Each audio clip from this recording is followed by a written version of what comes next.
San Ramon, Costa Rica, a beautiful town situated high up in the mountains of the Alajuela province, with its fields of coffee and sugarcane as far as the eye. So for this episode of Audiojaunt, we're not going to San Ramon, we're going to San Ramon. But Costa Rica doesn't have these two guys. My name is Ellery Temple Jr., George Alpolina.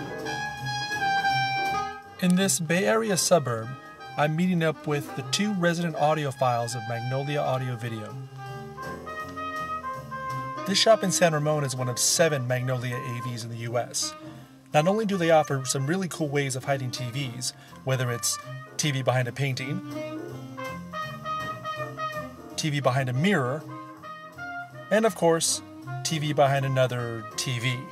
But they also offer some of the most revered and sought-after ear toys around, with goodies from Martin Logan, Arcam, Sonus Faber, and the company responsible for my audio addiction, Macintosh. But as any junkie worth his salt will tell you, there is that one defining moment, that paradigm shift, where the experience that you had changes your view for good. Someone had done a demo of a Kevin Costner movie, Open Range, for me. The gunfight scene, right when Kevin Costner opens up the movie with a gunshot to a guy's head, and got me jumping out of my seat. I had never heard anything like it before. Definitely nothing like that in a movie theater. That's what started off for me as far. And I just remember the distinctive feeling that I got when I first cranked it up for the first time. It was my first ever hi-fi system because all I had was my sister's Fisher boombox.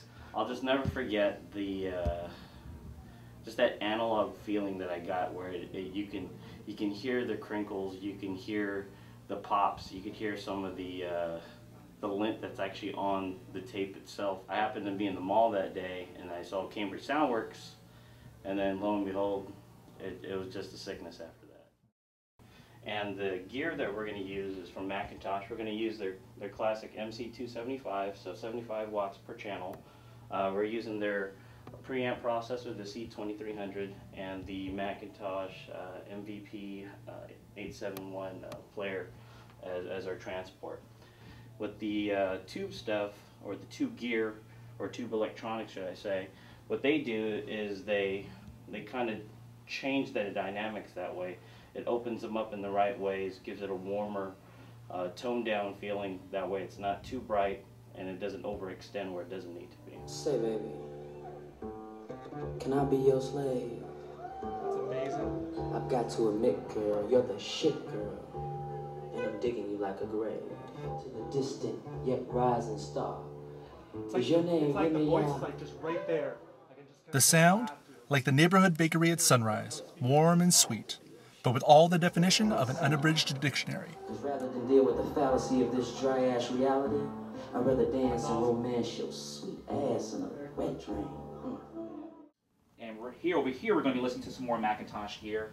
This is a solid state piece from Macintosh. Big advantage with solid state is that you're able to give much more power and give it in a very efficient manner.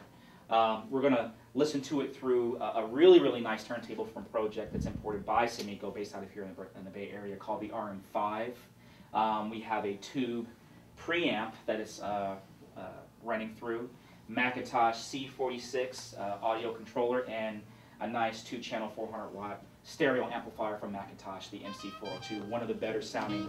There may as well be a stage in the room. The musicians are right there, as if in the flesh, performing for me. Clean, clear, and transparent, an absolutely disarming experience.